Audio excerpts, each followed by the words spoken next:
సమస్య వస్తే మన నోటి నుంచి వచ్చే మాట ఏంటి? చావు. ఇంట్లో పాపం అమ్మలు భార్యలు ఎన్నిసార్లు అంటారో, ఎన్ని మాటలు అంటారు, ఎందుకు బతకడం, చావడానికే, చస్తానంటారు. మాట్లాడితే చావే. నేను చేస్తే కానీ మీకు నా విలువ తెలీదు ఎన్నిసార్లు చెప్పుకుంటారో. అసలు చావు అనే మాట ఎందుకు వస్తుంది?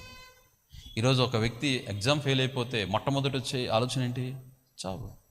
ఈరోజు ప్రెగ్నెన్సీ రాకపోతే ఆ సహోదరికి వచ్చే ఆలోచన ఏంటి? చావు. ఒక వ్యక్తికి డిప్రెషన్లోనికి వెళ్ళి ఏది కూడా చేత కాకపోతే, ఏ చదువు రాకపోతే, ఏ ఉద్యోగం రాకపోతే మొట్టమొదటి వచ్చే ఆలోచన ఏంటి? చావు. రే, చావడానికి కాదు కదా దేవుడు మనం బ్రతికించింది. చావు కాదు ముఖ్యమైన కారణం. ఒక విషయం చెప్తున్నాను, బలవంతపు చావులు పరలోకానికి తీసుకెళ్ళవు, నరకానికి వెళ్తారు. అతడు ఎంత భక్తుడైనా, అతడు ఎంత భయభక్తులు కలిగిన వాడైనా, అతడు ఎంత రక్షణ అనుభవం కలిగిన వాడైనా, ఎవరైనా సరే బలవంతపు మరణాలు దేవుని రాజ్యాన్ని సమీపించవు.